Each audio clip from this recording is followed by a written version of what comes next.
All right, we are live for another sales chat, and today I am delighted to welcome Monika D'Agostino. Hey, Monika, how are you doing today? I am wonderful. Thank you, John. How are you? Good. My name is John Golden from SalesPOP Online Sales Magazine and Pipeliner CRM, and this is Sales Chat, hashtag SalesChats. If you want to join us on Twitter and put in any questions or comments. Today, we are going to talk about lead generation and filling the top of the funnel. And Monika, who is joining us as our guest today, is a business growth expert, founder of the Consultative Sales Academy, a company that provides consulting, C-level lead generation, e-learning and live consultative sales certification training programs. So Monika's also authored a book, a very interesting title, Selling and Dating and How They Are Similar. And we're going to talk lead generation today. So, okay, Monika, let's just dive in immediately. And when you talk about filling the top of the funnel, let's just put this down to fundamentals. What do you mean by filling the top of the funnel? Because for some people, that can mean different things.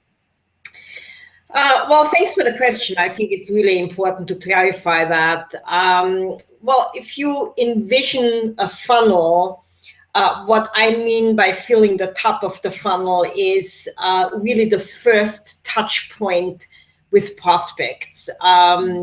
Engaging them so you can position your service or product in a way that they show interest, and then you can filter them down through the funnel, hopefully, in a way that it will result in a sale. But also, if it doesn't result in a sale, it will give you an opportunity to opt them out as soon as possible and not to engage them on a constant level with no results. And I call that chasing the shiny object, because there's many salespeople who are happy to talk to everybody about everything, and they don't really keep in mind that it's really about selling and positioning their service. Okay, so it's all about finding the right target buyer, target audience, right? So how do you do this? Because a lot of people will offer you very expensive services, or people will invest tons of money in marketing and resources, and often it doesn't have the results you're looking for. But how can you reach your target audience with efficiently and effectively? Well, there's two answers to that question. First of all, you really, really need to understand who your target audiences are. Right. Most salespeople, unfortunately, don't. They are trained or encouraged by management to make as many calls as possible, to use the tools that you had mentioned, some of them very effective, some of them less effective, to engage as many people as possible, really not understanding that not everybody is going to be a good fit for your service or product offering. So the first step really is to do a lot of research to identify who are my target audience. And any good salespeople, any good salesperson, when I was in outside sales, which I was for many years, you could have woken me up in the middle of the night and I could have told you my top 100 prospects. And I could have explained to you why those are really good prospects. And I could have mentally envisioned them sitting in Salesforce, actually. So I think that is the really most important first step, is doing a lot of research, understanding who are my target audiences. And then, maybe putting some tools behind it. But in reality, I think what many people tend to believe is that there is a silver bullet for everyone. And there really isn't. There is no one such thing that would work for everybody. So why do you think it is then that something as basic and fundamental as identifying and knowing who your target buyer or buyers is, why is that still something that some organizations or some salespeople still aren't good at identifying? I mean, that just seems so fundamental. And I've come across this myself. I've done work with companies helping them with this in the past, but it still amazes me that this is still an issue. And why do you think that is? And yes, it is a big issue, actually. As you know, I do a lot of consulting. I do a lot of training with organizations and individuals. And I would say 80% of the salespeople really don't have a good handle on who their target audiences are. And I believe it has to do with the way we've been conditioned to sell. And I hope we're slowly coming out of it. Hopefully, I will have some hand in that, because I always say that I'm on a mission to elevate the reputation of sales and its practitioners. Why? Because somebody has to do it. Yeah, and so are we. So this is why we're in great alignment here. Right. And I really think it has to do with many organizations still being in a mindset of, let us hire salespeople who are charismatic and have a great personality and have them make as many calls as possible with sometimes effective, sometimes not even effective messaging. And I strongly believe that effective messaging will only resonate with your target audience. There is no overall generic effective messaging that can be applied for everybody. And I think, coming back to your question, it is sometimes lack of training, sometimes lack of leadership, and sometimes really the inability to understand the fundamentals of a sales process, because sales is a process, it's not an event. Mm-hmm. Yeah, I mean, those are excellent points there. So if you do define your buyer properly, okay, and you understand who your target buyer is, the next stage is to effectively generate those leads, right? So what are some tactics that you can use to do this? Well, I use a very comprehensive and holistic approach. I do a lot of research. I think salespeople are only as good as the research that they apply. Mm-hmm. I really live on LinkedIn. I have LinkedIn Sales Navigator, not to do an advertising for LinkedIn here.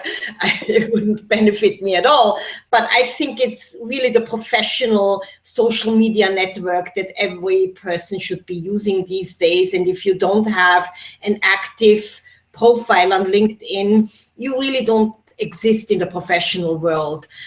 So I do a lot of research on LinkedIn and outside of LinkedIn. I research organizations.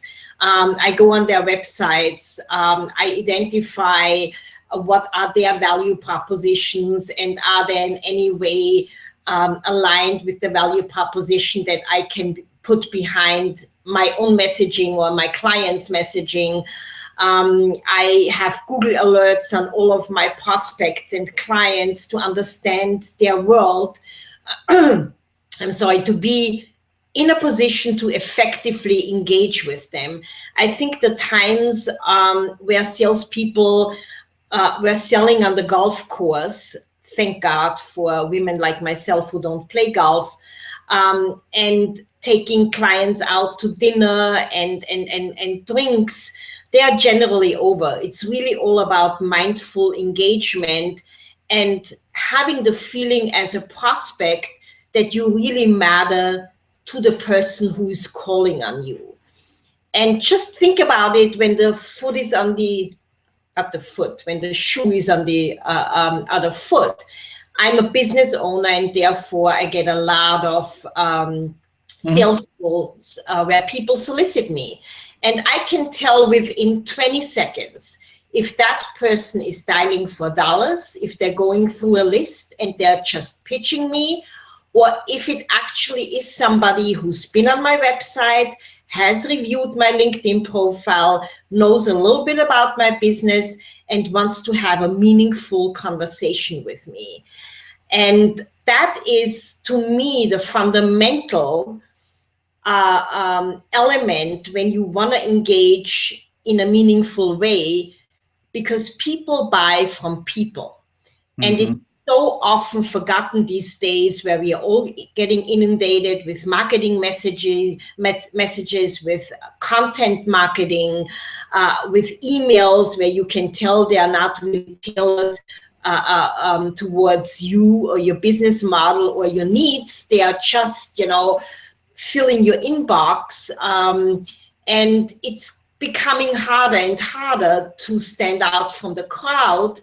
At the same time, it's almost becoming easier, because if you are authentic and you really do your research and people feel that you matter, you're really way ahead of the curve.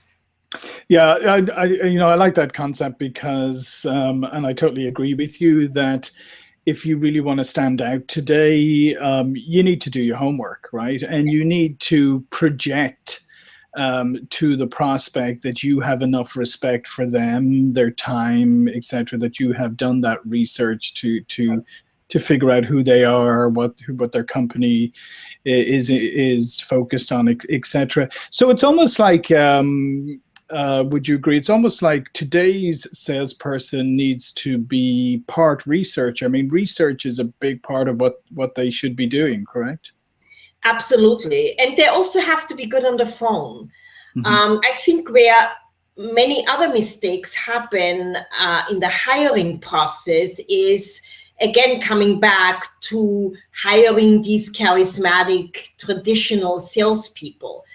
And I think that it is important to have a good personality. Everybody wants to be around people who have good personalities. There's no question about it. I would rather, go out to dinner, have drinks with somebody who has a vibrant personality. But at the same time, I've seen many, many salespeople talking themselves out of a sale, because they're so in love with their own product, with their own personality, that they forget about the prospect, and they forget to ask the meaningful questions. They forget to listen. And in today's environment, it's really important to do that. And so many sales calls actually happen over the phone, or in ways how we engage right now, Google Hangouts, GoToMeetings. Sometimes cameras are not involved, so people cannot see you. So it becomes really, really important to listen very intently and to be able to be eloquent and comfortable on the phone. So my recommendation to my clients is very often, after you invite somebody to interview in person, first of all, look out for the way they follow up, because the way they follow up is going to be the way they're going to be following up with the prospects.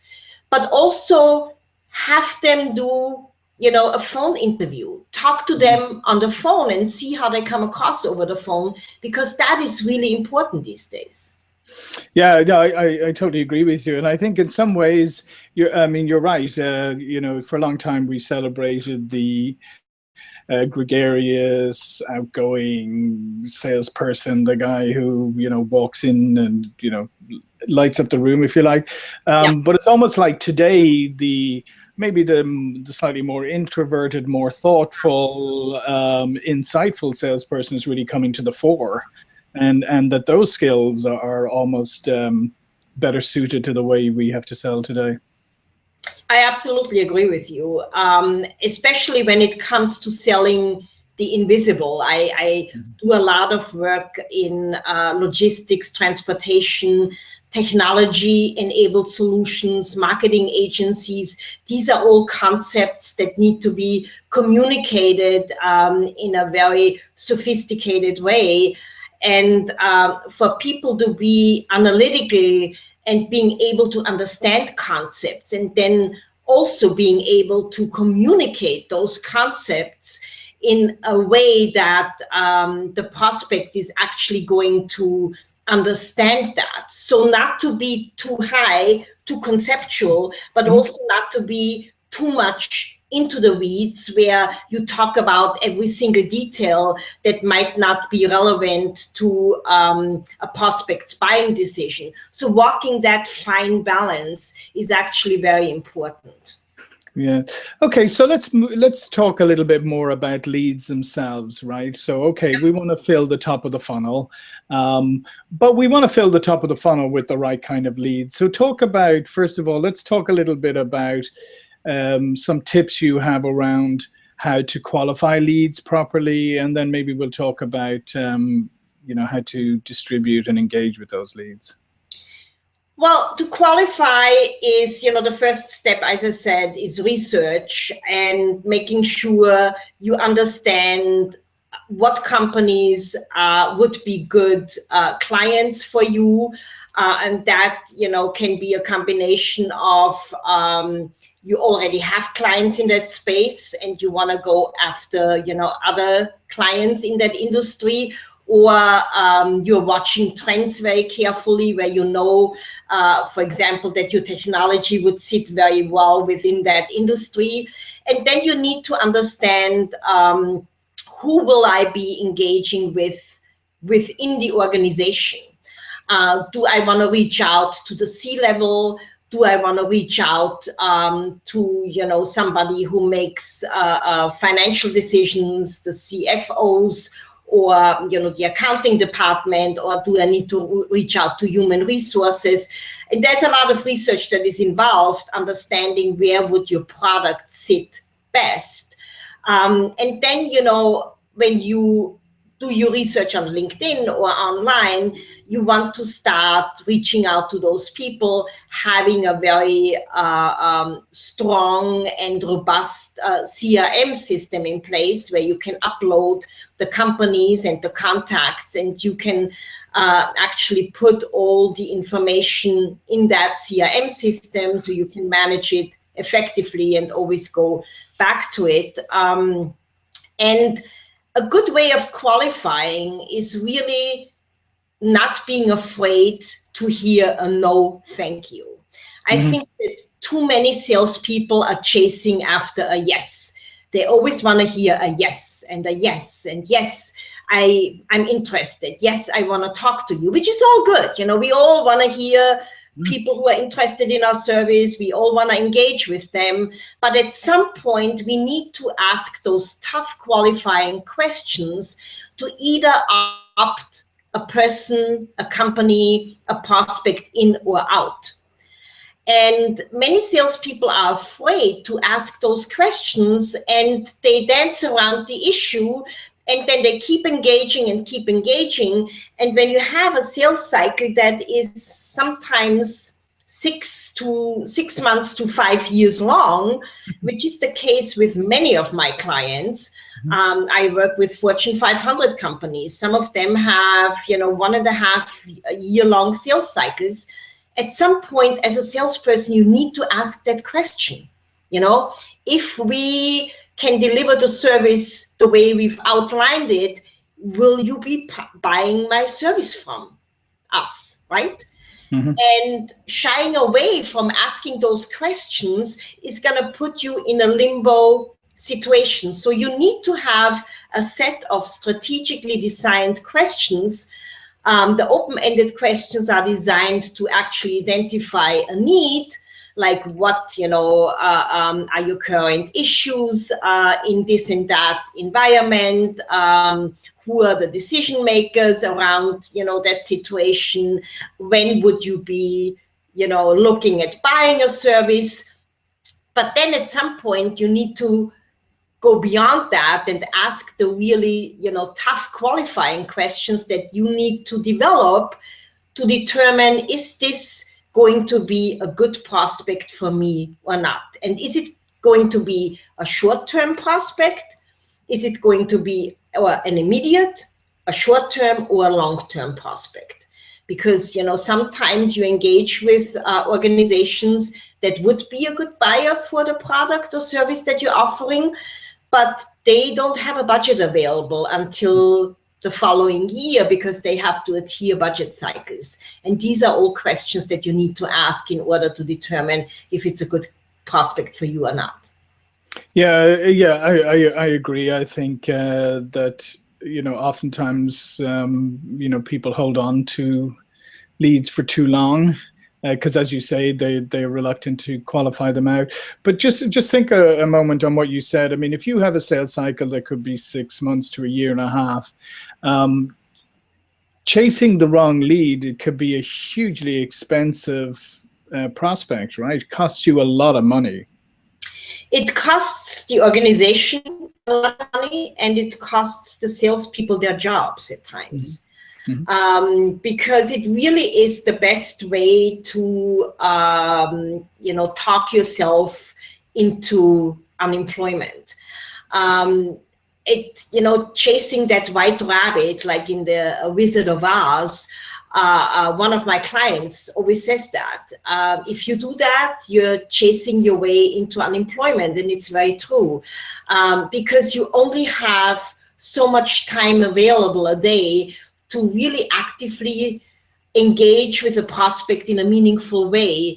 And if you're constantly chasing after the wrong people, simply because some people are nicer than others and they want to have conversations with you, and you're shying away from asking the difficult and tough questions and getting a no, it's going to be very difficult to manage your funnel, your sales process in an effective way. Yeah, we used to have a phrase for the what we used to call the feel-good funnel, is where you know, where you pack, you know, the top of your funnel because it makes you feel good. Yep. Because it looks like there's lots there, but the reality is that there isn't. Let's talk about distribution. You know, companies do this differently, but what are some ways that people should approach the distribution of leads? What exactly do you mean by distribution? I mean, rather than just give leads out according to some, I mean, a lot of people do it like territory based or whatever is, you know, are there more effective ways of doing it? Like, are there sometimes better salespeople who are better suited to particular types of opportunities? Should we be specializing more rather than treating everybody the same? I'm a big believer in specialization. I've always owned my territory. I was never geographically aligned. I was always industry aligned. Right. And I remember my first sales job, I was specializing in telecommunications, pharmaceutical, healthcare, and energy, interesting enough, which was, up until I joined the organization, a dead territory, a dead industry. And my boss said to me, well, this has been a dead industry. If anybody can kiss it alive, it's going to be you. Give it a try. And I worked it for 2 years, and it's become, after that, one of the most successful verticals within that organization. But I believe in owning industries and owning verticals, because you really need to understand the industry, you need to understand the lingo, you need to understand the ins and outs. I never really quite understood how geography would make sense. Other than it's easier to travel. But I don't think that today organizations actually expect salespeople to always come in person. I think you can engage in a meaningful way up until you're about to close, and then, you know, you can fly out and maybe sign the contract and do the last presentation. But I personally never felt it was very effective. Yeah, no, I agree, and I think nowadays, I think you're correct, is that you don't need to be in front of people physically all the time, and in fact, I think if you're aligning yourself with buyers, I mean, most buyers don't require it either, because it's actually more convenient for them to do something like this or a webinar, etc. Okay, well, we're at 9:26, so we're bumping up against the end of this. What we always like to ask our guests, Monika, is to share with our viewers your power tip. What is it that you do every day to set you, Monika, up for success? I do meditate. I'm a strong type A personality. If you haven't figured it out by yet, now you know. So I need to bring myself down in, my energy a little bit more balanced. I practice yoga not on a daily basis, but I do. I am very, very persistent. I would say if there's anything that would be the one secret to my success that I could define, it is definitely persistence. It's my middle name. And I also try to be present. Too many people do too many things at the same time, and it becomes very destructive. And I think there is power in being present, and being really in the moment and authentic. But persistence to me is key to becoming a successful salesperson. Yeah, no, that's great. And I like that idea of being present, because I think obviously, attention spans, distractions, all of those are going up. And there's nothing that, kind of turns you off in a buying situation if you're a buyer more than the salesperson being distracted, right? Yes. Or anybody for that matter.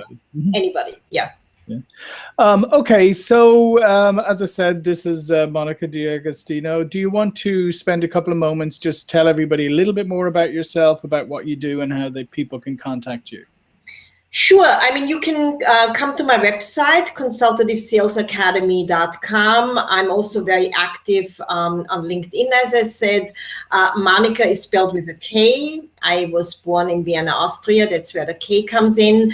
I do a lot of work with organizations that want to elevate their sales team. And I'm very passionate about sales. It's really something that I love doing. And I was joking 2 weeks ago, I was playing the Powerball, didn't win it. But even if I would have won it, I would have gotten up the next day. I would be doing what I'm doing, and I would probably donate most of my money and then, travel the world, spend some on me. But I love sales. And I wish that people could be more authentic in the way they sell, and help me elevate the reputation of sales and its practitioners. Yeah, well, that's fantastic, Monika. So some great things that were born in Vienna, not just Monika, but Pipeliner CRM was born there too. And in fact, also Martha, who looks after the technical side of Sales Chats, is actually in Vienna right now. So again, listen, Monika, it's been a great conversation. Thanks everybody who joined in, and for those who are going to watch this video recording later. My name is John Golden, SalesPOP online sales magazine and Pipeliner CRM, and this has been another fantastic sales chat. So thank you for joining us. Thank you.